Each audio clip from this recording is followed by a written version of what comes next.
Hello दोस्तों, मैं हूं अमरदीप सिंह। आप सभी का स्वागत करता हूं अपने यूट्यूब चैनल सीजीपीएससी नॉलेज में। दोस्तों, जो आज सीजीपीएससी प्री का पेपर हुआ है उसका सॉल्यूशन जो है हम लेकर आए हैं पेपर 1 का, जिसमें आपका इंडियन जीएस और सीजीजीएस के क्वेश्चन हैं, जिसको हम क्रम से उसको यहाँ पर सॉल्व कराएंगे और क्या एक्सपेक्टेड आंसर हो सकता है उसको हम यहाँ पर डिस्कस करेंगे। इसके अलावा इस पेपर में कितना कट ऑफ जा सकता है, पेपर का लेवल क्या था, ये सब विषय पर हम आज चर्चा करने वाले हैं। तो हम किसी को डिटेल में यहाँ पर नहीं, मैं आपको कोई सॉल्यूशन बताऊंगा, आपको जो है डायरेक्ट क्वेश्चन और उसका क्या आंसर है वो बताते हुए चलूंगा, और किसी क्वेश्चन का क्या सोर्स है, क्योंकि कई क्वेश्चन ऐसे भी हैं जिसमें आपको सोर्स की आवश्यकता पड़ेगी, तो उन क्वेश्चन में मैं सोर्स भी आपको बताते हुए चलूंगा कि वो क्वेश्चन किस बुक से आया हुआ है, ताकि आपको भविष्य में कोई डाउट हो, क्योंकि अलग अलग कोचिंग हो सकता है अलग अलग आंसर दे, या हर बच्चा जो है हो सकता है कुछ बच्चे अलग आंसर ले रहे हों, तो क्या सोर्स से क्या आंसर लिया गया है वो भी आपको यहाँ पर डिटेल में बताते हुए चलूंगा, ताकि भविष्य में अगर कुछ आंसर ऊपर नीचे हो रहे हैं तो आपको उसका सोर्स पता रहे और आप दावा आपत्ति वहां से कर पाए। तो उसको हम यहाँ पर डिस्कस करेंगे। अगर मैं बात करूं पेपर के लेवल की, तो मेरे को जो पेपर का लेवल लगा वो देखिए तीन चार तरीके के हो सकते हैं। सरल हो सकता है, कठिन हो सकता है, मॉडरेट हो सकता है। मेरे को जो पेपर का लेवल लगा वो मॉडरेट से कठिन की ओर लगा। पेपर कुछ सरल नहीं था, पेपर अच्छा खासा लेंदी पेपर था, और आपको जैसे छत्तीसगढ़ सेक्शन जो आपका हर बार ये हो रहा था कि हर बार पेपर में इंडियन जीएस कठिन दे रहा था, सीजीजीएस थोड़ा सरल दे रहा था, लेकिन इस पेपर में मेरे को ऐसा लगा कि सीजीजीएस के मुकाबले इंडियन जीएस जो था वो थोड़ा ठीक ठाक था, लेकिन कुछ इंडियन जीएस के जो करेंट बेस्ड क्वेश्चन थे वो कठिन ही क्वेश्चन थे।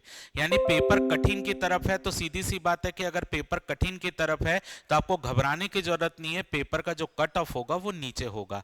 ठीक है, तो उस पर हम चर्चा करेंगे। सबसे पहले हम यहाँ पर जो चर्चा कर रहे हैं आंसर में, ये सेट डी का मैं आपको आंसर बता रहा हूं। सेट डी में सबसे पहले हम छत्तीसगढ़ सेक्शन के क्वेश्चन यहां पर हम डिस्कस करेंगे, उसके बाद इंडियन जीएस के सेक्शन के क्वेश्चन डिस्कस करेंगे। ठीक है, तो चलिए सेट डी का क्वेश्चन नंबर 51 है। पूछा गया है पंडित लोचन प्रसाद पांडे के संबंध में कौन सा कथन सही है, और आपको चारों ऑप्शन दिए गए हैं। तो ये क्वेश्चन का जो आंसर है वो है ऑप्शन डी, सभी सही है। अधिकतर बच्चों ने इसका आंसर डी मारा ही होगा, लेकिन ये ज्यादातर बच्चे इसको पढ़ते नहीं है, तो आप बोल सकते हो कि ये क्वेश्चन जो था थोड़ा सा ट्रिकी क्वेश्चन था और कठिन के लेवल का क्वेश्चन था, लेकिन इस क्वेश्चन का आंसर क्या होगा? ऑप्शन डी होगा।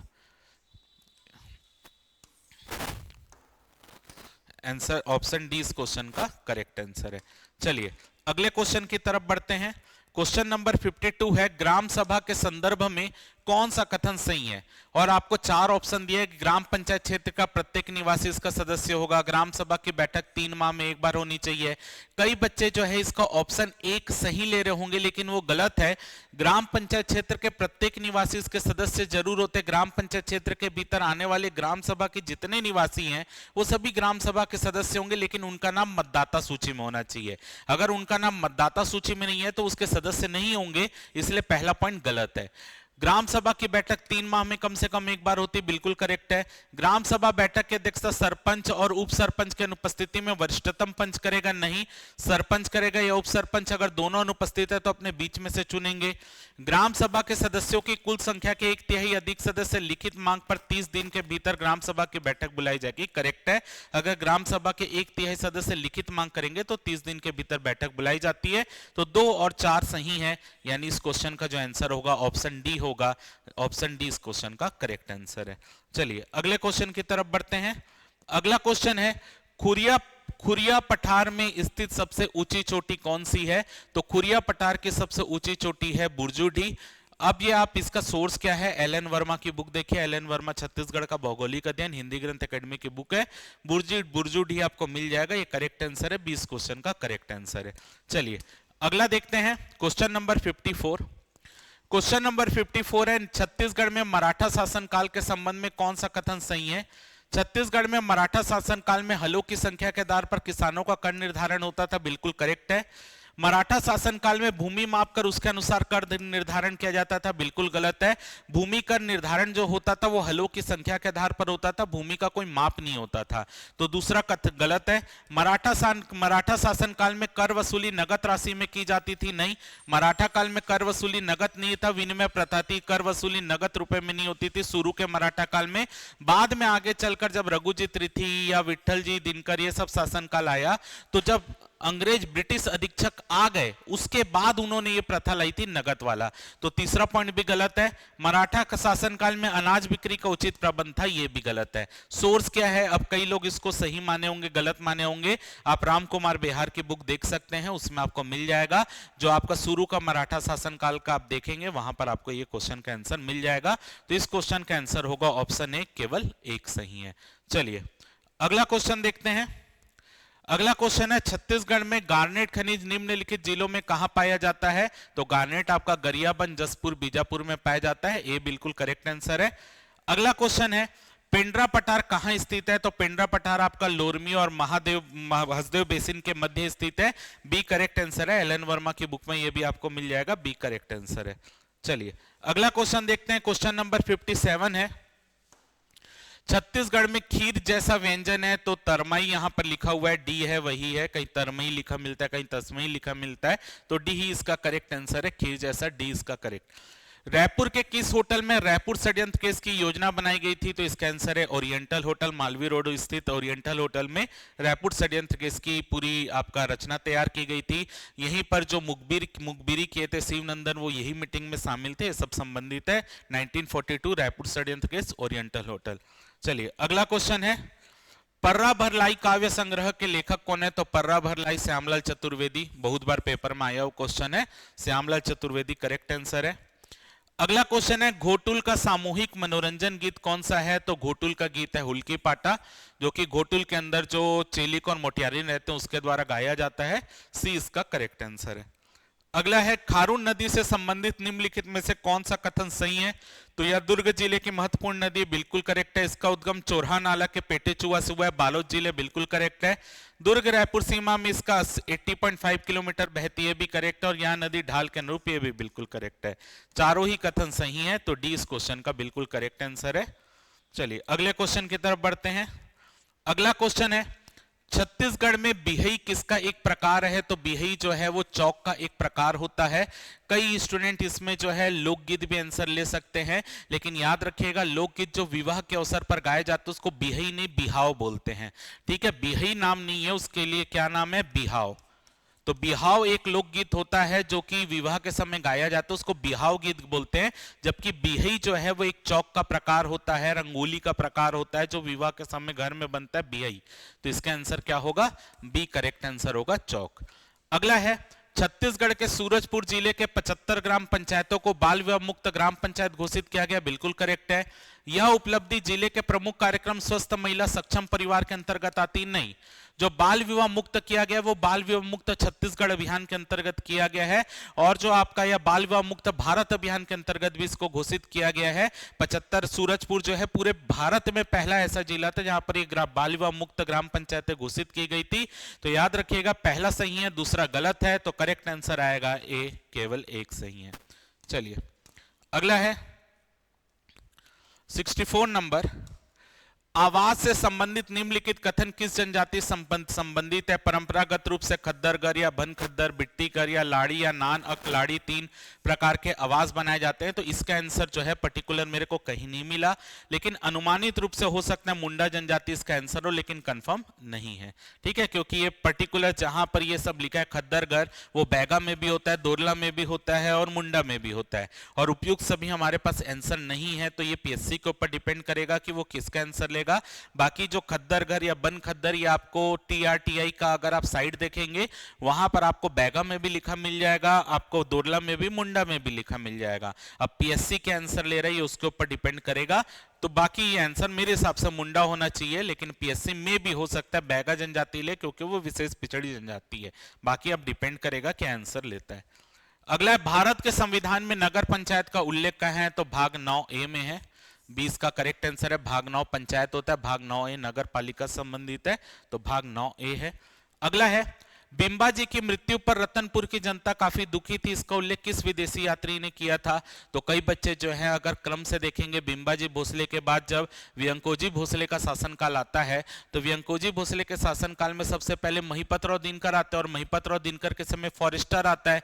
तो कई बच्चे उसको लिंक करते हुए फॉरेस्टर यहां पर आंसर हो सकता है मारे हो, लेकिन इस क्वेश्चन का जो करेक्ट आंसर है वो है कोलब्रुक। कोलब्रुक ने कहा था कि बिंबा जी की मृत्यु पर रतनपुर की जनता काफी दुखी थी।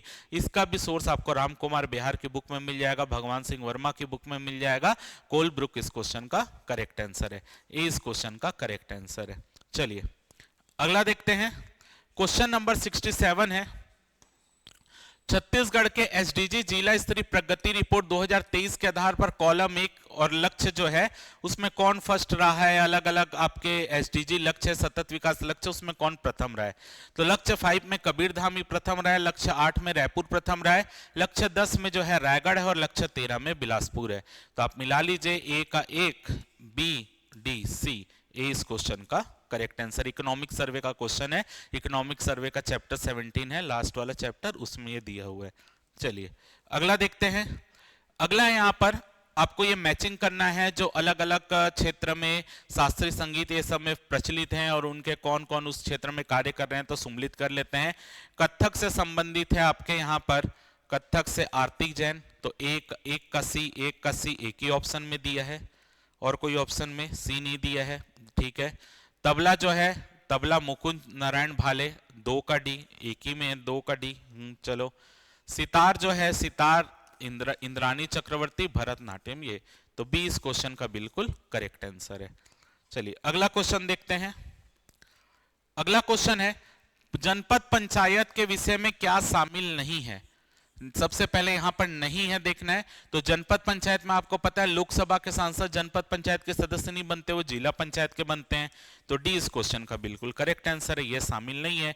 इसमें लिखा है लोकसभा के निर्वाचित सदस्य जिनका निर्वाचन क्षेत्र का भाग जनपद पंचायत क्षेत्र में पूर्णता या अंशता आता है, ठीक है। तो ये जिला पंचायत के लिए सही होता, जनपद के लिए नहीं होता। तो डी इस क्वेश्चन का करेक्ट आंसर है। चलिए अगले क्वेश्चन की तरफ बढ़ते हैं। छत्तीसगढ़ के शुष्क साल वन के बारे में कौन सा कथन सही है? तो शुष्क साल वन कनाई, रास, पिड़िया और पटकुरा विकासखंड के ढालों में पाए जाते हैं, करेक्ट है। शुष्क साल वन की ऊंचाई 21 से 22 मीटर तक होती है। शुष्क साल वन लेटेराइट मिट्टी युक्त समतल पठारी भागों में जहां जल का निकास अच्छा है वहां मिलते हैं, गलत है। शुष्क साल वन जो है पहाड़ों की चोटी में पाए जाते हैं, ठीक है। तो पहाड़ों की चोटी, यहाँ पठार, लेटेराइट मिट्टी या शुष्क, देखिए नाम पर यहाँ पर क्या लिखा है कि लेटेराइट मिट्टी युक्त समतल पठारी भागों में जल निकास अच्छा है वहां पर मिलते हैं, गलत है। शुष्क साल वन डोंगरगढ़, खैरागढ़, ये भी गलत है। तो अब देखिए इसका आंसर केवल एक भी हो सकता है, एक दो भी हो सकता है। अगर मैं आपको सोर्स के रूप में लेकर चलूं तो एलन वर्मा की जो बुक है, एलन वर्मा की बुक में केवल पहला पॉइंट दिया है, लेकिन अगर आप शुष्क साल वन का देखेंगे, हाइट सामान्यता देखेंगे तो वो 20 मीटर के आसपास ही उसकी हाइट होती है। तो उस हिसाब से आप सेकंड पॉइंट भी सही ले सकते हैं, लेकिन पीएससी हो सकता है एलन वर्मा की बुक से क्वेश्चन बनाया हो तो ए आंसर भी लेकर चल सकता है। लेकिन मेरे हिसाब से शुष्क साल वन की जो ऊंचाई है वो 20 मीटर एवरेज होती है। तो यहां पर जो है बी इसका करेक्ट आंसर होना चाहिए, 1 और 2। चलिए अगला क्वेश्चन देखते हैं। अगला क्वेश्चन है, वीवी गिरी किस आंदोलन के दौरान राजनांदगांव आए थे? तो प्रथम मिल मजदूर आंदोलन 1919-1920 के आसपास वीवी गिरी जो थे राजनांदगांव आए थे। लेबर आपके नेता थे, प्रमुख जो है वो आए थे। कोठली जलप्रपात कौन सी नदी में? तो कन्हार नदी में कोठली जलप्रपात। 20 दुआरिया मंदिर कहां स्थित है? तो रतनपुर में 20 दुआरिया मंदिर स्थित है। आगे देखते हैं, क्वेश्चन नंबर 74 है, मुख्यमंत्री अमृत योजना के संबंध में कौन सा कथन सही है? यह योजना 2016 संचालित है, करेक्ट है। यह योजना पायलट प्रोजेक्ट के तहत कबीरधाम बस्तर जिले में संचालित है, बिल्कुल करेक्ट है। इस योजना के तहत सुगंधित सोया दूध प्रदान किया जाता है, करेक्ट है, और यह भी करेक्ट है। अब देखिए 1 और 2 ही करेक्ट हो रहा है, तो आपका ऑप्शन में तो दिया ही नहीं है, तो आपका डायरेक्ट आंसर क्या बनता? डी बनता, उपयुक्त सभी। वैसे वर्तमान में योजना बंद हो चुकी है, लेकिन पेपर में संचालित है करके दिया है, तो ये डी इसका करेक्ट आंसर है। चलिए अगला क्वेश्चन देखते हैं। बेगार प्रथा के खिलाफ छत्तीसगढ़ के किस रियासत में प्रथम बगावत हुई थी? तो नांदगांव रियासत में हुई थी। 1879 के आसपास सेवता ठाकुर ने किया था। तो राजनांदगांव में 1879 के आसपास जो है आपका बेगार प्रथा, बेगार के विरुद्ध जो है आंदोलन हुआ था। तो 20 का करेक्ट आंसर है। सखी वन स्टॉप सेंटर में अस्थायी आश्रय प्रदान करने की अवधि कितनी होती है? तो देखिए ऑप्शन में आपको 5, 7, 15, 21 दिन दिया है, तो इसके हिसाब से ए आंसर होगा 5 दिन। लेकिन आपको बता दूं कि 2025 में मार्च के महीने में आपका जो सखी वन स्टॉप सेंटर में अस्थायी आश्रय जो था वो 5 दिन से बढ़ाकर दुगना कर दिया गया था 10 दिन, और 10 दिन आपके ऑप्शन में नहीं दिया हुआ है। तो वर्तमान में जो सखी वन स्टॉप सेंटर में आश्रय प्रदान किया जाता है वो 10 दिन का किया जाता है। गवर्नमेंट ने 2025 में इसको संशोधित किया था, उसको चेंज करके उसके जो आश्रय प्रदान करने की अवधि थी उसको दुगना किया था, तो 5 से 10 दिन किया गया था। तो अगर इस क्वेश्चन के हिसाब से 5 दिन आंसर लेना चाहिए, लेकिन अगर आप आपत्ति लगाएंगे तो हो सकता है कि ये क्वेश्चन डिलीट हो जाए, क्योंकि वर्तमान में 10 दिन है। तो ए इसका मैं मानकर चल रहा हूं। चलिए अगला है क्वेश्चन नंबर 77। यहां पर आपको जनौला दिया और जनौला का अर्थ पूछा गया है, तो ये भी मेरा अनुमानित है कि इसका आंसर जो है वो ए होना चाहिए, दिया और बाती। लेकिन पर्टिकुलर जो है, क्योंकि जिस हिसाब से लिखा हुआ है चरका गरु चरत जाए, करिया गरु सूरत सुतत जाए, उस हिसाब से मेरे को लग रहा है दिया और बाती। हो सकता है कि आंसर कुछ और भी निकल सकता है, ये मैंने अनुमान लगाया है ए आंसर के लिए। ठीक है, चलिए अगला क्वेश्चन देखते हैं। क्वेश्चन नंबर 78 है। अलग अलग खनिज दिए गए हैं और वो कहां मिलते हैं वो आपको मैचिंग करने के लिए बोल रहा है। तो क्वार्टजाइट जो है वो छिराई पानी में मिलता है, माइका पेंड्री में है, लेड भलई में है, और फायर क्ले गुड़ीपुरवा में है। तो आप एक का बी यहां पर दिख रहा है, 2 का एक यहां दिख रहा है, 3 का डी यहां दिख रहा है, सी का ये दिख रहा है। चलिए, तो डी इस क्वेश्चन का करेक्ट आंसर है। अगला क्वेश्चन देखते हैं। छत्तीसगढ़ की सकल घरेलू उत्पाद में विद्युत, गैस और जलापूर्ति के योगदान में वृद्धि दर किस वर्ष न्यूनतम रही है? तो 2023-24 में न्यूनतम रही है, 20 का करेक्ट आंसर है। अगला देखते हैं, क्वेश्चन नंबर 80 है। छत्तीसगढ़ में स्कूली शिक्षा में सुधार हेतु Chhattisgarh accelerated learning for knowledge economy CHALK संचालित की जा रही है, बिल्कुल करेक्ट है। प्राथमिक स्तर पर छात्रों को उनकी मातृभाषा के आधार पर शिक्षण देने की व्यवस्था स्कूल शिक्षा विभाग द्वारा की जा रही है, गलत है। चौक का संबंध इससे कुछ नहीं, चौक का संबंध ये है जैसे हम आत्मानंद स्कूल बनाए थे, यानी जो बुनियादी उसका इंफ्रास्ट्रक्चर है स्कूलों का वो मजबूत करने के लिए चौक योजना संचालित है। तो ये आपका ये कारण गलत है, तो ए सही है लेकिन आर गलत है, सी इस क्वेश्चन का बिल्कुल करेक्ट आंसर है। चलिए अगला है। छत्तीसगढ़ राज्य के बजट 2025-26 में पीएम जनमन और मुख्यमंत्री समग्र ग्रामीण योजना में कितना राशि आवंटित था? तो ए इसका करेक्ट आंसर है। जनमन के लिए 500 करोड़ और समग्र ग्रामीण के लिए 200 करोड़, तो ए इस क्वेश्चन का करेक्ट आंसर है। चलिए अगला क्वेश्चन देखते हैं। क्वेश्चन नंबर 82 है। पीएम कुसुम योजना के संदर्भ में कौन सा कथन सही नहीं है, यानी गलत कथन की पहचान करने आपको बोल रहा है। यह योजना कृषि क्षेत्र को डीजल मुक्त बनाने के लिए बिल्कुल करेक्ट है। छत्तीसगढ़ के वर्तमान बजट में इतना प्रावधान किया गया, गलत है। इस योजना के लिए केंद्र सरकार कुल लागत का 30% या 60% तक सब्सिडी देती है, गलत है। केंद्र सरकार कुल लागत का 30% देती है और पूर्वोत्तर क्षेत्र में 50% तक देती है, 60% नहीं देती, इसलिए गलत है। इस योजना में कृषक बंजर या प्रति भूमि में 2 मेगावाट तक सौर ऊर्जा संयंत्र लगा सकते, करेक्ट है। तो क्या पूछे, क्या गलत है? तो 2 और 3 गलत है, और 2 और 3 कहां पे है? ऑप्शन डी में है। ऑप्शन डी इस क्वेश्चन का करेक्ट आंसर है। चलिए अगला है। छत्तीसगढ़ के निम्न वर्षा के क्षेत्रों के संदर्भ में कौन सा कथन सही नहीं है, यानी यहां पर भी आपको गलत कथन पहचान करने बोल रहा है। निम्न वर्षा क्षेत्र में 1300 से 1400 मिलीमीटर वर्षा होती है, गलत है। निम्न वर्षा क्षेत्र में 1300 मिलीमीटर से कम वर्षा होती है, तो पहला गलत है। उत्तर पूर्वी बंगेलखंड का अधिकांश भाग तथा महानदी बेसिन का मध्य भाग इसमें सम्मिलित नहीं है, गलत है, इसी में आता है। महानदी बेसिन के मध्य भाग में शिवनाथ पार्क के मैदान, महानदी शिवनाथ दोआब क्षेत्र, हसदेव, अरपा नदियों की निचली घाटी, ये सब आती, करेक्ट है। छत्तीसगढ़ में निम्न वर्षा राज्य के 3 पूर्वी भागों में होती, नहीं मैकल श्रेणी वाले में होती, गलत है। तो 1, 2, 4 ये सही नहीं है, सी इस क्वेश्चन का करेक्ट आंसर है, 1, 2, 4। चलिए अगला देखते हैं। Question number 84। क्वेश्चन नंबर 84 है। इंद्रावती अभयारण्य को 1981 में राष्ट्रीय उद्यान का दर्जा दिया गया था, 1978 में है, ये गलत है। इंद्रावती राष्ट्रीय उद्यान को 1983 में प्रोजेक्ट टाइगर के अंतर्गत टाइगर रिजर्व घोषित किया गया था, तो ये करेक्ट है। प्रोजेक्ट टाइगर जो है उसका 1983 में प्रोजेक्ट टाइगर चालू हुआ और उसके बाद आगे चलकर 2009 में टाइगर रिजर्व बना था। तो आपका यहां पर कारण सही है, तो यहां पर ए असत्य है लेकिन आर सत्य है। चलिए अगला क्वेश्चन देखते हैं। क्वेश्चन है, छत्तीसगढ़ राज्य की वर्तमान सिंचाई क्षमता के संदर्भ में क्या सही है? वर्तमान में राज्य की सिंचाई क्षमता 21.76 लाख हेक्टेयर है, करेक्ट है। वर्तमान में प्रदेश में 2514 लघु सिंचाई योजना निर्मित है, करेक्ट है। राज्य में भूगर्भीय जल का 49.50% उपयोग हो रहा है, करेक्ट है। राज्य निर्माण के बाद 10.48 लाख हेक्टेयर क्षेत्र में अतिरिक्त सिंचाई सुविधा, ये गलत है, 13 पॉइंट समथिंग है। तो 1 2 3 सही है, 1 2 3 कहां पर है? ऑप्शन ए में है, ए इस क्वेश्चन का करेक्ट आंसर है। अगला है, छत्तीसगढ़ राज्य में ग्राम पंचायतों के वार्डों का विभाजन कौन करता है? तो कलेक्टर के द्वारा किया जाता है, सी इस क्वेश्चन का करेक्ट आंसर है। आगे देखते हैं, 1918 में हुए उराव बगावत के समय सरगुजा रियासत के शासक कौन थे? तो रामानुजशरण सिंह देव थे, सी करेक्ट आंसर है। अगला देखते हैं, छत्तीसगढ़ औद्योगिक विकास नीति 2024 से 30 के संबंध में कौन सा कथन सही है? छत्तीसगढ़ औद्योगिक विकास नीति 1 नवंबर 2024 से 31 मार्च 2030 तक है, करेक्ट है। छत्तीसगढ़ औद्योगिक विकास नीति के अंतर्गत निवेश के आधार की दृष्टि से उद्योगों को 6 श्रेणियों में वर्गीकृत किया गया, नहीं 8 श्रेणियों में वर्गीकृत किया गया। छत्तीसगढ़ औद्योगिक विकास नीति 24-30 के अंतर्गत औद्योगिक निवेश प्रोत्साहन की दृष्टि से उद्यमी या निवेशक 7 वर्गों में वर्गीकृत है, करेक्ट है। थ्रस्ट सेक्टर उद्यमों की सूची में न्यूट्रास्यूटिकल उत्पाद उद्यम शामिल है, करेक्ट है।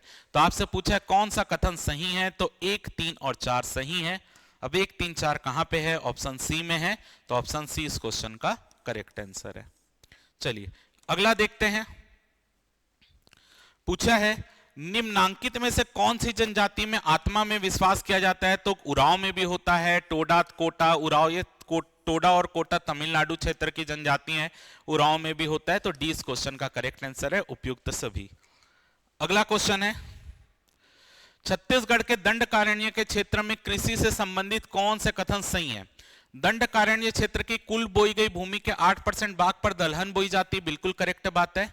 दंडकारण्य क्षेत्र की कुल बोई गई भूमि के 1% भाग पर ज्वार बोई जाती, बिल्कुल करेक्ट बात है। खरीफ के अंतर्गत चना, तिवरा, मटर, मूंग और उड़द की खेती की जाती, गलत है। दंडकारण्य क्षेत्र की कुल बोई गई भूमि के 25% भाग पर कोदो और कुट की बोई जाती। देखिए ये 25% नहीं, लगभग 20% के आसपास है। तो लेकिन मेरे पास ऑप्शन में 1 और 2 अलग ऑप्शन में नहीं दिख रहा और मेरे को साथ में लेना है, तो सी ही इसका आंसर हो सकता है, 1 2 4। सोर्स क्या है? एलन वर्मा की बुक देख लीजिए, दंडकारण्य प्रदेश में आपको ये मिल जाएगा। एलन वर्मा की बुक में सेम डेटा दिया हुआ है, आप मिला लीजिएगा। तो सी इस क्वेश्चन का करेक्ट आंसर है। अगला है क्वेश्चन नंबर 91, खूब परिश्रम करने के लिए सही मुहावरा क्या है? तो पनही खियाना, सी इस क्वेश्चन का करेक्ट आंसर है। अगला देखते हैं, प्रधानमंत्री कृषि सिंचाई योजना के अंतर्गत स्प्रिंकलर सेट और ड्रिप सिस्टम के लिए लघु सीमांत और अन्य कृषकों को कितने प्रतिशत अनुदान दिया जाता है? तो इस क्वेश्चन का करेक्ट आंसर है 55% लघु सीमांत कृषकों को, जबकि बड़े कृषक या अन्य कृषक को 45% दिया जाता है, ए करेक्ट आंसर है। अगला देखते हैं, एक अभिव्यक्ति सर्वोच्च सृजन विषय का संबंध किससे है? तो भारत रंग महोत्सव से संबंधित है, 2025 से। अगला क्वेश्चन देखते हैं, क्वेश्चन नंबर 94, कान में पहनने जाने वाले आभूषण क्या है? तितरी है, लड़की है, झुमका है, पटिया जो है सर में पहन जाते हैं। 1 2 3 करेक्ट है, 20 क्वेश्चन का बिल्कुल करेक्ट आंसर है। अगला क्वेश्चन देखते हैं, छत्तीसगढ़ राज्य में वर्ष 2024 की स्थिति में बिजली उपयोग की स्थापित क्षमता मेगावाट में कितनी है? तो 2978.70 मेगावाट है। ये दोनों को प्लस कर लीजिए, ताप विद्युत है, जल विद्युत है, दोनों को प्लस कर लीजिए, यही आएगा, डी क्वेश्चन का करेक्ट आंसर है।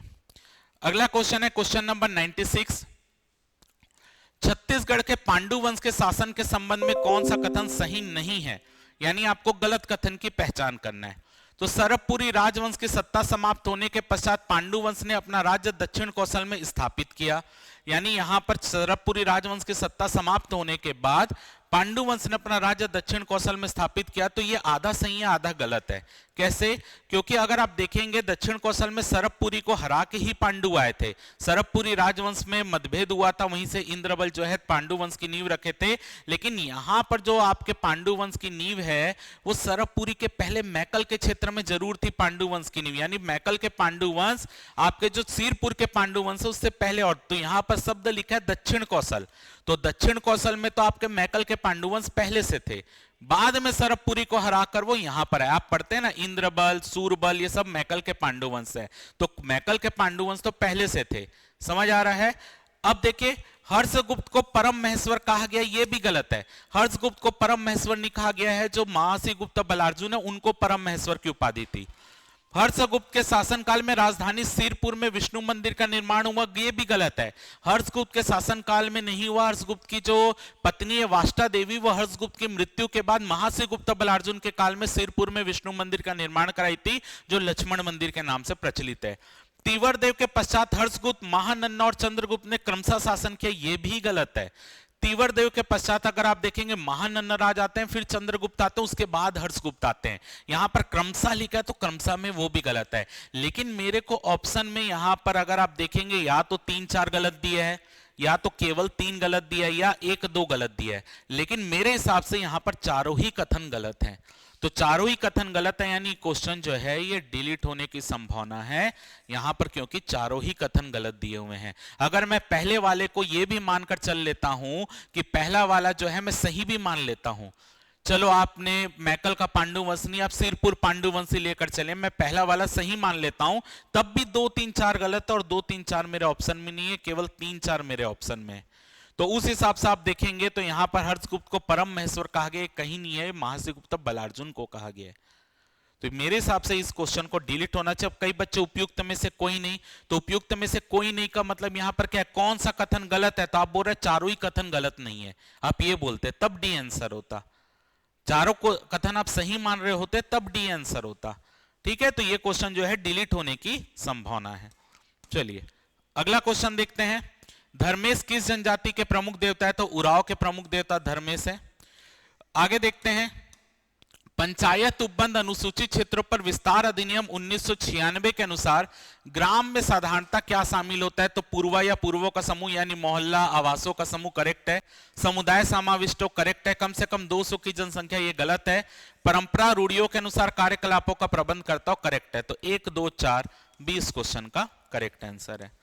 क्वेश्चन नंबर 99 है, उराव जनजाति में सरहुल त्योहार का आयोजन कब होता है, तो साल वृक्ष में फूल उगने पर होता है।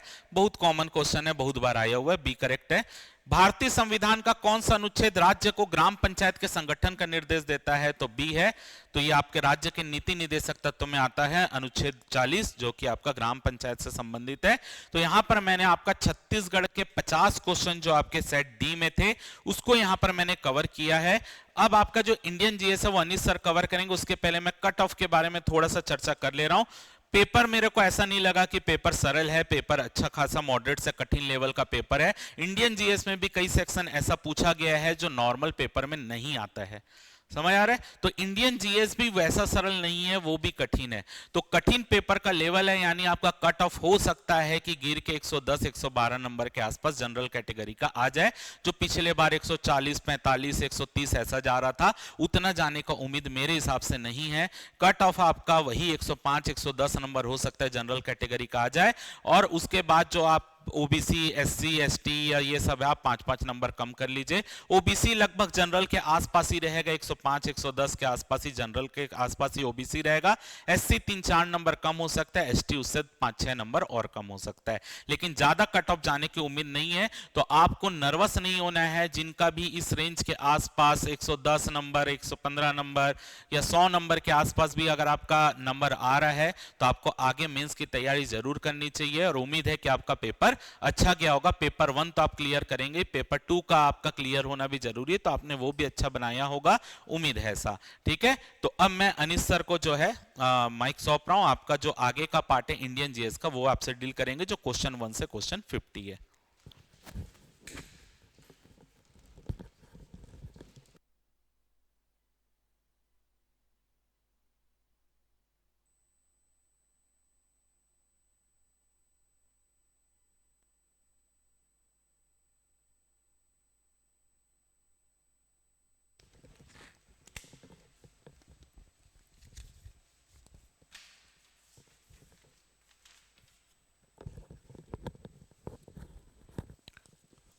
क्वेश्चन 1 से स्टार्ट करते हैं।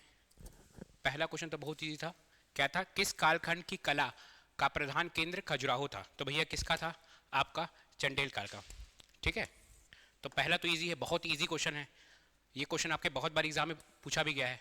सेकंड बोला है, निम्नलिखित में से किस क्षेत्र से शांति विधेयक 2025 संबंधित है। तो जो शांति विधेयक 2025 है वह न्यूक्लियर से संबंधित है, परमाणु ऊर्जा से। इसके तहत क्या हुआ है कि जो प्राइवेट सेक्टर है ना, प्राइवेट सेक्टर को भी अब अलाउ कर दिया कि प्राइवेट सेक्टर आप भी न्यूक्लियर एनर्जी आप जनरेट कर सकते हो। पहले प्राइवेट सेक्टर वाले न्यूक्लियर एनर्जी जनरेट नहीं कर सकते थे, अब जो परमाणु ऊर्जा है वह प्राइवेट सेक्टर भी जनरेट कर सकता है। थर्ड क्वेश्चन क्या बोल रहा है, भारत सरकार द्वारा किस भाषा को सर्वप्रथम भारत की शास्त्रीय भाषा के रूप में मान्यता प्रदान की गई है। तो जो सर्वप्रथम की गई थी वह थी तमिल, ठीक है, तमिल 2005 के आसपास की थी तमिल को, है ना। उसके बाद नेक्स्ट क्वेश्चन देखते हैं हम लोग। नेक्स्ट क्वेश्चन आपका साइंस का क्वेश्चन है।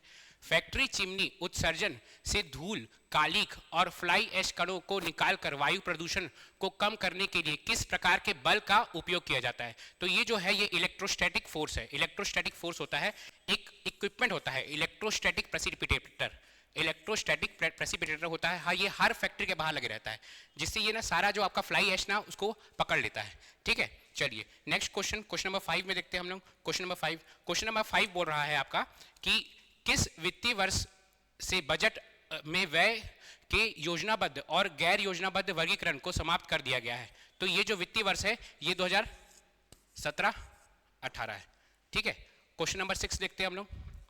क्वेश्चन नंबर 6, वर्नाकुलर प्रेस अधिनियम 1878 के संबंध में निम्नलिखित में से कौन सा कथन सत्य है। यह वॉइसरॉय लॉर्ड रिपन के समय पारित हुआ था, पारित नहीं हुआ था, ये इस समय समाप्त हुआ था। तो पहला ही गलत है। अगर आप ऑप्शन में ही देखेंगे ना, अगर आपको पहला ही पता है कि पहला गलत है तो पहला ये भी गया, ये भी गया, ये भी गया, ये भी गया, 2 और 4 सही है। क्योंकि क्या हुआ था, लॉर्ड रिपन के समय पारित नहीं हुआ था, लॉर्ड रिपन के समय ये समाप्त हुआ था, ठीक है। तो ये पहला ही गलत हुआ, तो आपका 2 और 4 ही सही हुआ। 2 और 4 एक बार देख लेते हैं। ये गैगिंग एक्ट था, हाँ गैगिंग एक्ट कहते थे इसको, है ना। यह कानून देसी समाचार पत्रों, विशेष तौर पर अमृत बाजार पत्रिका पर सरकारी कार्यवाही के लिए बनाया गया था। हाँ, 2 और 4 इसका सही है। क्वेश्चन नंबर 7 में जाते हैं। आपका करंट अफेयर का क्वेश्चन है, विश्व पर्यावरण दिवस 2025 के का विषय क्या था। तो ये क्या था, प्लास्टिक प्रदूषण को हटाए, बीट प्लास्टिक पॉल्यूशन, ठीक है। नेक्स्ट क्वेश्चन, बहुत इजी क्वेश्चन, बहुत बार आपके एग्जाम में आ चुका है ये वाला क्वेश्चन, ठीक है। स्वर्णिम चतुर्भुज राष्ट्रीय राजमार्ग विकास परियोजना भारत के किन 4 बड़े महानगरों को जोड़ता है। तो जो 4 बड़े महानगर कौन से भारत में, दिल्ली, मुंबई, चेन्नई, कोलकाता। तो ये 4 महानगर को जोड़ता है, ठीक है। नेक्स्ट क्वेश्चन आपका, नेक्स्ट क्वेश्चन बोल रहा है, भारत के संविधान में संशोधन द्वारा संपत्ति के अधिकार को मौलिक अधिकारों की सूची से हटाकर संविधान के किस अनुच्छेद के अंतर्गत एक साधारण कानूनी अधिकार में परिवर्तित किया गया। तो ये कौन सा है भैया, आर्टिकल 300A, अनुच्छेद 300A, ठीक है। नेक्स्ट क्वेश्चन की ओर हम लोग आगे बढ़ते हैं। नेक्स्ट क्वेश्चन है, केंद्रीय बजट 2025-26 के अनुसार लघु उद्यमों के लिए संशोधित निवेश सीमा कितना है। तो कितना है भैया, इसका है 25 करोड़। कितना है, 25 करोड़, ठीक है। नेक्स्ट क्वेश्चन देखते हैं। नेक्स्ट क्वेश्चन, अगर अगेन ये जो क्वेश्चन है आपका करंट अफेयर्स का क्वेश्चन है। आपको देखिए, दिव्या देशमुख ये ना फीडे 2025 की विनर है, ठीक है, 2025 की विनर है। तो दिव्या देशमुख और आप जानते होंगे तो ये शतरंज से रिलेटेड है। आप देखिए ई वाला, फर्स्ट का ई, ये 3 हुआ। स्मृति मंदाना आप तो जानते हैं, ये तो बहुत ही कॉमन है, क्रिकेटर है ये स्मृति मंदाना, तो ये हो गया डी। अब डी सभी में है ना, ये कट गया, ठीक है। सुधांशु मित्तल ये छोड़िए, वंदना कटारिया ये इस साल रिटायर्ड हुई थी, 2025 में रिटायर हुई, अप्रैल में हॉकी प्लेयर है ये, ठीक है। तो ये हुआ आपका 5th का ए, 5th का ए एक ही ऑप्शन में है आपका, ऑप्शन नंबर बी, ये हो जाता है आपका, ठीक है। चलिए नेक्स्ट क्वेश्चन देखते हैं हम लोग। नेक्स्ट क्वेश्चन देखते हैं, ये फिर से आपका करंट अफेयर का क्वेश्चन है, ये तो मैं करवाया भी था आपको क्लास में। करंट अफेयर का क्या क्वेश्चन है, नीति आयोग द्वारा प्रकाशित राजकोषीय स्वास्थ्य सूचकांक 2025 में निम्नलिखित राज्यों द्वारा प्राप्त शीर्ष 3 स्थानों का सही क्रम क्या है। तो पहला जो राज्य था वो है उड़ीसा, सेकंड है छत्तीसगढ़, थर्ड है गोवा। मतलब 3-1-2 क्या है, ऑप्शन नंबर डी है। चलिए नेक्स्ट क्वेश्चन है, जुते हुए खेत का साक्ष्य निम्नलिखित में से कहां मिला है। तो कहां मिला भैया, कालीबंगन में मिला है। कहां मिला है, कालीबंगन में मिला है।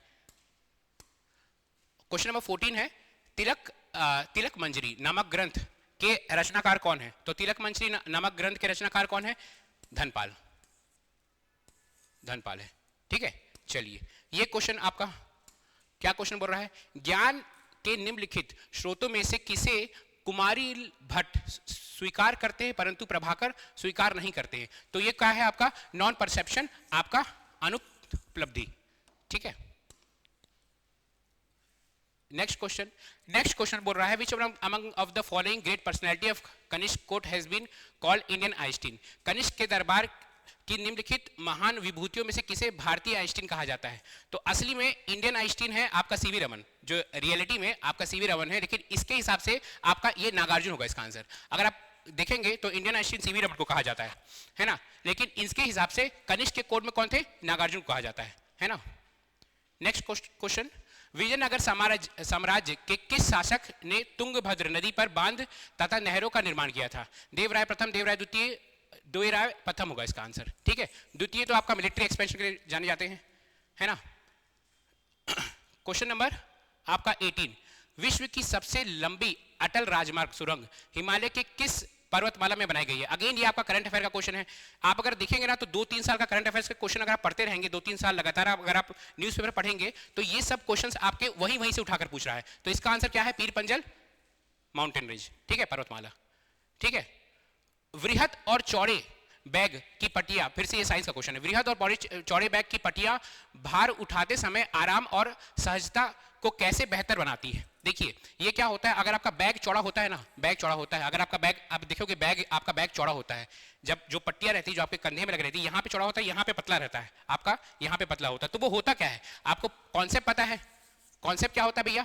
P is equal to F upon A। आपका क्या होता है, एरिया बढ़ता है तो प्रेशर कम हो जाता है। तो इसमें क्या होगा, बैग द्वारा लगाया गया दाब कम हो जाता है। ऑप्शन नंबर सी, प्रेशर कम हो जाता है आपका। ठीक है, ऋग्वेदिक कालीन देवताओं को 3 वर्गों में विभक्त किया गया। निम्नलिखित में से कौन से देवता पूर्वतः पृथ्वी वर्ग से संबंधित नहीं थे? देखिए जो देवता अर्थ से संबंधित नहीं थे, देखिए अग्नि तो अर्थ से संबंधित है, सोम क्या है, प्लांट के गॉड है ना, बृहस्पति भी अर्थ से संबंधित है, लेकिन प्रजापति ये हेवन के गॉड है। ठीक है, ये हेवन के गॉड है प्रजापति। तो इसका आंसर क्या होगा? प्रजापति होगा। ठीक है, क्वेश्चन नंबर आपका 21, निम्नलिखित में से किस वर्ष में भारतीय रुपए का अवमूल्यन नहीं किया गया? यह है ऑप्शन नंबर डी, 1998। ठीक है, किसानों की आय दोगुनी करने के संबंध में समिति के अध्यक्ष कौन थे? देखिए किसानों को आय दोगुनी करने के संबंध, दोगुनी करना था, डबलिंग द फार्मर इनकम। ये कहा गया था कि 2022 तक हम लोग किसानों की आय क्या कर देंगे, डबल कर देंगे। इसके जो अध्यक्ष थे वो कौन थे? अशोक दलवाई थे। नेक्स्ट क्वेश्चन, अगेन ये क्वेश्चन मैं आपको फिर से करंट अफेयर जब मैं पढ़ाया था आपको, तो करंट अफेयर्स में ये क्वेश्चन फिर से पढ़वाया था मैं आपको, ये वाला क्वेश्चन। ये क्वेश्चन क्या है, वे कौन से 2 प्राचीन भारतीय ग्रंथ है जिन्हें 2025 में यूनेस्को के विश्व स्मृति रजिस्टर में अंकित किया गया है? यह है आपका भगवत गीता और नाट्य शास्त्र। ठीक है, भगवत गीता और कौन है? नाट्य शास्त्र है। चलिए नेक्स्ट क्वेश्चन। अगेन मैं आपको फिर से बोला ना कि अगर आप करंट अफेयर से 1-2 साल का करंट अफेयर्स देख रहे हैं तो ये सब क्वेश्चन आपको पता होगा, क्योंकि ये फिर से पिछले साल का करंट अफेयर्स है। ये क्या है आपका, मुख्य निर्वाचन आयुक्त एवं अन्य निर्वाचन आयुक्त नियुक्ति सेवा शर्तें एवं पदावधि अधिनियम 2023 के अंतर्गत भारत के मुख्य निर्वाचन आयुक्त के नाम की अनुशंसा के लिए गठित 3 सदस्यीय चयनित समिति में निम्नलिखित में से किसे सम्मिलित नहीं किया गया है? तो देखिए भारत के प्रधानमंत्री तो है, ठीक है, लोकसभा विपक्ष के नेता भी हैं, प्रधानमंत्री द्वारा नामांकित एक केंद्रीय कैबिनेट मंत्री भी है, लेकिन मुख्य न्यायाधीश नहीं है। तो इसका आंसर क्या होगा? बी होगा। फिर ये बोला ना आपको 2-3 साल का करंट अफेयर अगर आप देख रहे हैं तो आपको ये सब चीज पता होगा। ठीक है, जब किसी धमनी, फिर से साइंस का क्वेश्चन है ये, ठीक है, जब किसी धमनी में रक्त बलपूर्वक डाला जाता है तो उसे उसके विस्तार की तरंग कहलाती है। देखिए दिल का धड़कना तो नहीं होगा, ठीक है, ये होगा आपका पल्स रेट, नाड़ी होगा। ठीक है, फ्लो क्या होगा? वही ब्लड का जो फ्लो होता है। दिल का धड़कना क्या होता है? जब मसल्स कॉन्ट्रैक्ट और एक्सपैंड करती है उसको दिल का धड़कना कहते हैं। ठीक है, नाड़ी होगा, पल्स होगा इसका आंसर। ये भी बहुत आसान क्वेश्चन है आपका, पीवाईक्यू है ये, सीजीपीएससी का ही पीवाईक्यू है। इब्न बतूता द्वारा अरबी भाषा में कौन सी यात्रा वृत्तांत लिखा गया है? रहला। रहला का मतलब ही होता है जर्नी, अरबी में रहला कहते हैं, इंग्लिश में जर्नी कहेंगे। ठीक है, फिर से साइंस का क्वेश्चन है, which one of the following element is a metalloid? निम्नलिखित में से कौन सा तत्व एक उपधातु है? मेटलॉइड। देखिए ये सिल्वर क्या है? मेटल है। सिलिकॉन मेटलॉइड होता है आपका, है ना, तो सिलिकॉन क्या है? मेटलॉइड। सिलिकॉन होता है, जर्मेनियम होता है, सब क्या होता है आपके? मेटलॉइड होते हैं, है ना। क्वेश्चन नंबर हम लोग आते हैं 28 में। 28 में बोल रहा है केंद्रीय बजट, देखिए बजट से इससे पहले एक बार क्वेश्चन आ चुका है, ये दूसरा बजट का क्वेश्चन है। केंद्रीय बजट 2025-26 में दिए गए निम्नलिखित घाटों को सकल घरेलू उत्पाद के प्रतिशत के अवरोही क्रम, ध्यान दीजिएगा इसको अवरोही क्रम में व्यवस्थित करना है। तो आपको जब आप उसको अवरोही क्रम में व्यवस्थित करेंगे तो आंसर क्या होगा, सबसे पहले आपका आएगा राजकोषीय घाटा, सबसे पहले आएगा आपका राजकोषीय घाटा, फिर आएगा आपका राजस्व घाटा, राजस्व घाटा दो, सबसे पहले 2 और फिर 4, 2 4 क्या है डी में 2 4, फिर आएगा थर्ड आपका प्राथमिक घाटा और प्रभावी राजस्व घाटा। नेक्स्ट क्वेश्चन आपका क्या बोल रहा है, शैल निर्माण के संदर्भ में पेलिस्टोसीन शब्द का सर्वप्रथम प्रयोग किसने किया था, तो सर चार्ल्स लायन ने किया था। ठीक है,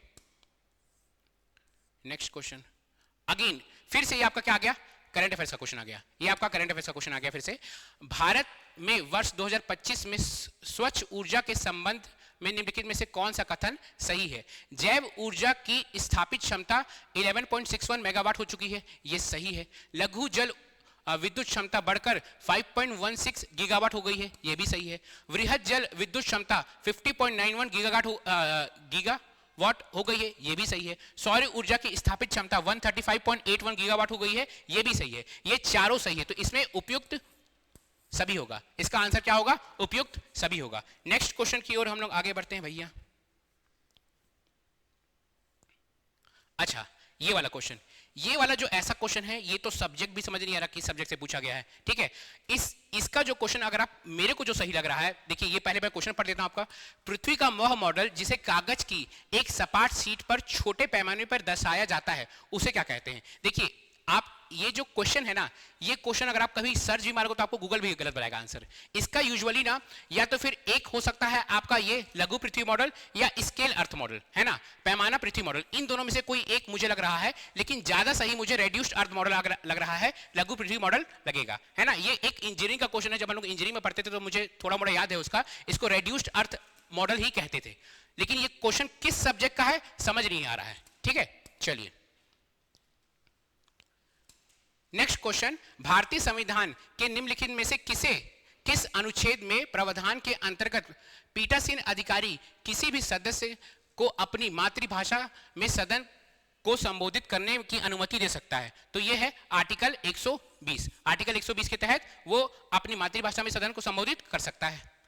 ठीक है, अगेन ये वाला क्वेश्चन भी थोड़ा सा ट्विस्ट वाला क्वेश्चन है, मैं बता रहा हूं क्यों ट्विस्ट वाला क्वेश्चन है इसका।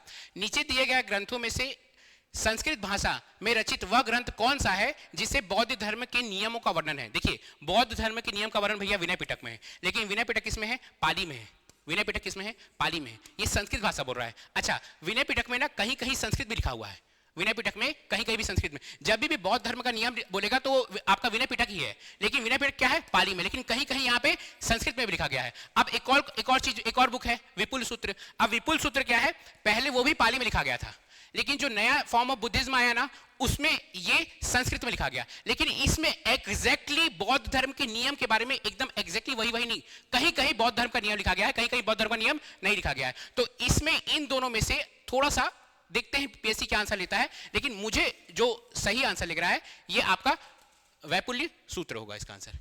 ठीक है, चलिए नेक्स्ट क्वेश्चन बोल रहा है निम्नलिखित में से कौन सा राज्य सरदार सरोवर बांध के अंतर्गत जल संसाधनों का लाभार्थी नहीं है। देखिए सरदार सोच के पंजाब मत कीजिएगा, पंजाब ही इसका आंसर होगा। पंजाब लाभार्थी नहीं है, ये किसमें, नर्मदा में बना हुआ है। सरदार सरोवर बांध के अंतर्गत जल संसाधनों का लाभार्थी नहीं है, ये पंजाब लाभार्थी नहीं है, बाकी सब लाभार्थी है। ठीक है, चलिए बोल रहा है कौन सा दर्शन नास्तिक नहीं कहा जाता है, तो न्याय दर्शन। ये तो इजी क्वेश्चन था, ये रिपीटेड क्वेश्चन है आपका, पीवाईक्यू है, प्रीवियस ईयर क्वेश्चन है आपका पीएससी का। क्वेश्चन बोल रहा है भारतीय संविधान के किस अनुच्छेद के अंतर्गत किसी न्यायाधीश का एक उच्च न्यायालय से दूसरे उच्च न्यायालय में अंतरण किया जाता है, ट्रांसफर किया जाता है, कौन सा है भाई, अनुच्छेद 222। ठीक है, आर्टिकल 222। देखिए आर्टिकल से आपका 2 क्वेश्चन आ चुका है। ठीक है, अब जीआई टैग का क्वेश्चन है, निम्नलिखित में से किस उत्पाद को भारत में सर्वप्रथम भौगोलिक संकेतक GI tag, geographical indication tag प्राप्त हुआ है, तो ये क्या है आपका दार्जिलिंग टी था, है ना, जीआई टैग मिला इसको, दार्जिलिंग टी को। दार्जिलिंग, टी आएगा इसका आंसर। चलिए नेक्स्ट क्वेश्चन। नेक्स्ट क्वेश्चन बोल रहा है निम्नलिखित परियोजनाओं को भारत में उनके प्रारंभ किए जाने के कलानुक्रमित क्रम में व्यवस्थित करी। तो देखिए जो इसमें अगर आप देखेंगे ना, तो वही फिर से मैं बोला, अगर आप करंट अफेयर से देख रहे हैं, 1-2 साल का करंट अफेयर देख रहे हैं, तो फिर से आप इस क्वेश्चन को पकड़ सकते हैं। कैसे बताइए, कैसे पकड़ सकते हैं? सबसे पहले आपका प्रोजेक्ट चीता, अभी प्रोजेक्ट चीता आया था, है ना, हम लोग प्रोजेक्ट चीता लेकर आए थे, चीता को वापस इंडिया में इंट्रोड्यूस किए थे, तो ये सबसे आखिरी में आएगा, ऑप्शन ए पढ़ा जाएगा। तभी भी प्रोजेक्ट चीता कब है? 2022 में। प्रोजेक्ट शेर क्या है? 2000 में। प्रोजेक्ट हाथी क्या है? 1992 में। प्रोजेक्ट बाघ क्या है? 1973 में। तो फिर भी ये आंसर होगा। ठीक है, चलिए क्या है क्वेश्चन नंबर 39। भारत में न्यूनतम समर्थन मूल्य के अंतर्गत आने वाली विभिन्न फसलों का सही संख्या क्या है? ये क्वेश्चन आपको पढ़ाया हूं मैं, ये क्वेश्चन फिर से मैं आपको पढ़ाया हूं। क्या है भैया? 5 दाल, 7 अनाज, 7 तिलहन। सही है तीनों, 1 2 3, है ना। चलिए अब आ रहा है, मैं देख रहा हूं ये हम लोग सेट डी कर रहे हैं, हम लोग ये जो कर रहे हैं ये सेट डी कर रहे हैं, ध्यान दीजिएगा ना। अब मेरे को ये समझ में आया ना, 40 के बाद जब आप क्वेश्चन देखेंगे ना, तो 40 के बाद क्वेश्चन आ रहा है कठिन भैया। ठीक है, जिसका कोई दूसरा सेट होगा, सेट ए होगा, और अगर यहां से क्वेश्चन स्टार्ट हुआ होगा तो उसको थोड़ा सा प्रॉब्लम हुआ होगा, वो थोड़ा सा घबरा गया होगा, क्योंकि 40 के बाद क्वेश्चन थोड़े थोड़े कठिन आ रहे हैं। ठीक है, 40 के बाद क्वेश्चन क्या आ रहे हैं? थोड़े थोड़े कठिन आ रहे हैं। देखिए अभी तक 1 लाइनर क्वेश्चन था, लेकिन अब क्या आएगा आपका? ऐसे स्टेटमेंट वाले क्वेश्चन आने शुरू हो जाएंगे। क्या है क्वेश्चन भैया?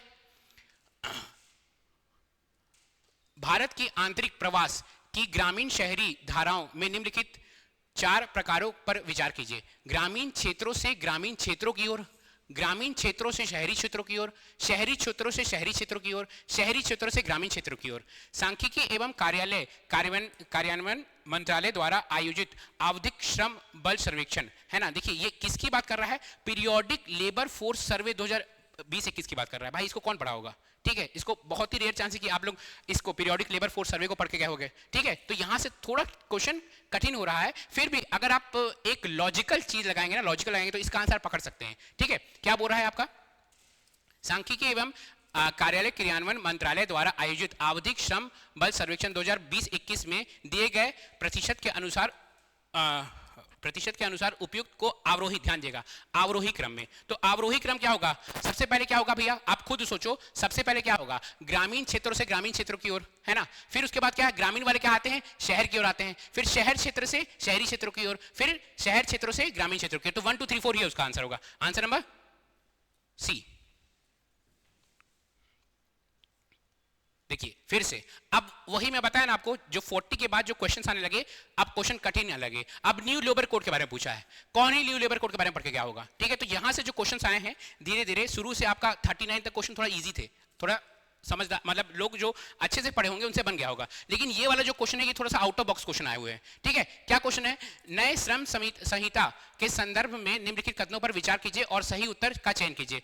29 श्रम कानून में 4 श्रम संहिताओं में संकलित किया गया है। ये सही है भाई, ये सही है। नियोक्ता को 40 वर्ष से अधिक आयु के सभी श्रमिकों को निःशुल्क वार्षिक स्वास्थ्य जांच प्रदान करना अनिवार्य है। देखिए जब ये आया था ना, जब सच में लेबर कोड आया था, तो उस टाइम 45 हुआ था, उस टाइम 45 लिखा गया था, फिर बाद में इसको 40 किया गया। अगर आप गूगल में सर्च मारेंगे तो इसको गलत देगा, लेकिन आप लेबर कोड उठा के पढ़ेंगे ना तो ये 40 ही है। ठीक है, तो सेकंड भी सही है आपका। थर्ड, न्यूनतम मजदूरी की समीक्षा प्रत्येक 5 वर्ष में की जानी है, सही है। ठीक है। फोर्थ, महिला श्रमिकों के लिए 24 सप्ताह का संवैतनिक मातृत्व अवकाश अनिवार्य है। ये 24 सप्ताह नहीं है, ये भी 26 सप्ताह है। पहले ये भी 24 था, अब उसको 26 किया गया था, तो ये 26 सप्ताह है। ठीक है, ये 26 सप्ताह है। तो आपका फोर्थ गलत हो जा रहा है, फोर्थ। तो इसमें 1 2 3 सही है। 1 2 3 कोई ऑप्शन है भैया? 1 2 3 है ना? बी आपका ऑप्शन नंबर बी। ठीक है, आपका 42 क्वेश्चन। प्राचीन भारत के 7वीं शताब्दी ईसा पूर्व में किस महाजनपद को सरयू नदी आपको पता होगा, सरयू नदी से ही पकड़ सकते हैं आप, के तट पर अयोध्या नगर अवस्थित है? अब ये अयोध्या हो चुका है। ठीक है, कौन है भैया? सरयू नदी के तट पर क्या है? कोसला। ठीक है, नेक्स्ट क्वेश्चन क्या बोल रहा है ये? अब ये आपका एनवायरमेंट का क्वेश्चन आ गया। अभी तक एनवायरमेंट से एक भी क्वेश्चन नहीं आया था, ये पहला क्वेश्चन आपका क्या आ गया? एनवायरमेंट का क्वेश्चन आ गया। अब एनवायरमेंट का क्वेश्चन क्या है? खाद्य श्रृंखला के विभिन्न पोषित स्तरों में ऊर्जा स्थानांतरण का अध्ययन है। ये क्या होगा? Bio energetics. ये होगा इसका आंसर, ठीक है ना। पहला क्वेश्चन आपका किससे आया, एनवायरमेंट से। नेक्स्ट क्वेश्चन इजी क्वेश्चन है, बढ़िया क्वेश्चन है। भारत की नदियों तथा उनके सहायक नदियों के संदर्भ पर सूची 1 और सूची 2 को मैच द कॉलम पूछ रहा है, ठीक है। सिंधु क्या है भैया, चेनाब, ठीक है। गंगा कोसी, ब्रह्मपुत्र क्या है, सुभाषिनी, और मेघना क्या है, जतिंगा, ठीक है। पकड़ लीजिए कौन सा ऑप्शन आएगा भैया, सिंधु है चेनाब, एक का चार है, इसको काटिए इसको काटिए। गंगा है कोसी 2, ये ब्रह्मपुत्र है सुभाषिनी, ये ऑप्शन नंबर डी। चलिए 44 आ गया, 45। अब देखिए मैं आपको फिर से बोल रहा हूं, कमिटी से क्वेश्चन पूछा था इससे पहले भी, फिर से किसी कमिटी से क्वेश्चन पूछा है ना। तो आप समझिए कि सीजीपीएससी पैटर्न कैसे चेंज कर रहा है। अब कमिटियों से क्वेश्चन पूछ रहा है, इससे पहले भी एक कमिटी से क्वेश्चन पूछा था, फिर से कमिटी से क्वेश्चन पूछा है, ठीक है। निम्नलिखित में से कौन सी समिति राजकोषीय उत्तरदायित्व एवं बजट प्रबंधन, FRDA, financial responsibility and budget management, FRBM, अधिनियम 2003 में संशोधित के लिए गठित की गई है। तो ये क्या है आपका, ये है एनके सिंह कमेटी। कौन है, NK Singh committee. Next question, ये जो बहुआयामी है ना, इसको भी मैं आपका करवाया था। इतना डिटेल में मैं इसको आपको नहीं करवाया था, लेकिन मैं जो आपका ये नीति आयोग का जो बहुआयामी इंडेक्स है ना, इसके बारे में आपको मैं पढ़ाया था, ठीक है। क्या क्वेश्चन है, नीति आयोग द्वारा अपने राष्ट्रीय बहुआयामी निर्धनता सूचकांक में सम्मिलित निम्नलिखित में से कौन से 2 संकेतक यूएनडीपी द्वारा अपने बहुआयामी निर्धनता सूचकांक में सम्मिलित नहीं किए गए हैं। तो भैया ये बैंक खाता नहीं किया गया है और मातृत्व स्वास्थ्य नहीं किया गया है, तो 1 और 2 इसका आंसर होगा। क्वेश्चन नंबर क्या है, ये 47। इसमें भी कंफ्यूजन हो सकता है। इसमें ना पिछले साल के 2024 के करंट अफेयर्स में अलग डेटा था, 25 में अलग डेटा है। अगर आप इसको देखेंगे ना तो 24 के डेटा के हिसाब से ये गलत हो जाएगा, लेकिन 25 के डेटा के हिसाब से ये सही है। क्या है क्वेश्चन, भारत में राज्यों की सौर ऊर्जा क्षमता के संदर्भ में निम्नलिखित कथनों पर विचार कीजिए। राजस्थान में सबसे अधिक सौर ऊर्जा क्षमता है, ये तो आपको पता ही होगा भाई, राजस्थान में है ना, डेजर्ट है वो, है ना। सिक्किम में सबसे कम सौर ऊर्जा क्षमता था, 2024 के डेटा के हिसाब से गोवा था, 25 के डेटा के हिसाब से सिक्किम है, तो दोनों सही है इसका, ठीक है, दोनों सही है। चलिए फिर से क्रम जमाने वाला बोला ना कि 40 से आपका जो 50 है ना, वहां पे क्वेश्चन को कठिन किया है, ठीक है। निम्नलिखित सामाजिक धार्मिक संगठनों को उनके स्थापना वर्षों के आधार पर सही कालानुक्रमित क्रम पे व्यवस्थित करें। तो सबसे पहले आएगा आपका क्या है, ब्रह्म समाज, दक्षिण ब्रह्म, ये आपका आत्मीय समाज पहला, तो पहला ऑप्शन ये कट गया, ठीक है। उसके बाद आपका दक्षिण भारत ब्रह्म समाज नहीं, साधारण, ये आपका आएगा सबसे पहले, सॉरी 4 आएगा ना आपका, सॉरी सबसे पहले 4 आएगा, तो ऑप्शन ये और ये कट गया, ठीक है। पहले आत्मीय समाज, फिर आएगा आपका ब्रह्म समाज 1, तो 4 के बाद 1 कौन सा, ये सी, 4, 1, 2 और 3, ठीक है। चलिए फिर से साइंस का क्वेश्चन, अगर हम लोग काउंट करेंगे तो इस बार साइंस से 4-5 क्वेश्चन आए हैं, 4 क्वेश्चन साइंस से आए हैं। तो साइंस से क्वेश्चन 4 आए हैं आपका, ये पॉलिटी से क्वेश्चन 3 आए हैं, साइंस ज्यादा इंपॉर्टेंट हो गया, ठीक है। तो साइंस से करंट अफेयर से क्वेश्चन 5 आए हैं, है ना। तो देखिए इस क्वेश्चन फिर से साइंस का क्वेश्चन है, शॉर्टर रोग किसके कारण होता है। अब ये शॉर्टर रोग नहीं है, इसका असली नाम ना एंथ्रेक्स होता है, एंथ्रेक्स, ये बैक्टीरिया से होता है, बैक्टीरियम एंथ्रेक्स, जो बैक्टीरिया होता है उससे होता है, ठीक है। शॉर्टर रोग का नाम क्या है, एंथ्रेक्स रोग होता है इसलिए में इसका नाम, ठीक है। शॉर्टर रोग किसके कारण होता है, तो बैक्टीरिया के कारण होता है, ठीक है। और ये लास्ट क्वेश्चन, अगेन इस क्वेश्चन में फिर से डाउट है। क्यों डाउट है इस क्वेश्चन में, इस क्वेश्चन में आपको बता रहा हूं, पहले पढ़ते हैं इस क्वेश्चन को। निम्नलिखित ग्रंथों में से पाली भाषा का सर्वश्रेष्ठ ग्रंथ किसे कहा गया है। देखिए 2 ग्रंथ मुझे लग रहा है, एक मिलिंद पन्हा और एक महावंश। महावंश में क्या है, ये दोनों पाली में है, ठीक है। ये महावंश को क्यों मेरे को सही लग रहा है महावंश, क्योंकि इसमें श्रीलंका का इतिहास है, पूरा श्रीलंका का इतिहास है। मिलिंद पन्हा बहुत जगह आप सर्च मारेंगे गूगल में भी मिलिंद पन्हा बोल रहा है, लेकिन सही आंसर मुझे लग रहा है ये आपका महावंश, क्योंकि इसमें श्रीलंका का इतिहास है। आपका टोटल 50 क्वेश्चन खत्म होता है ना, और ठीक है, फिर आप मिला लीजिएगा और आप मुझे बताइएगा कि कितना आ रहा है, कमेंट बताइएगा कि आपका कितना आ रहा है। आप अपना वो लिखिए कि आपका कौन सा, आप यूआर हो, आप एसटी हो, एससी हो, ओबीसी हो, वो कमेंट कीजिए और बताइए कि आपका कितना नंबर आ रहा है, ठीक है। मिलते हैं नेक्स्ट वीडियो में, बाय बाय, टेक केयर।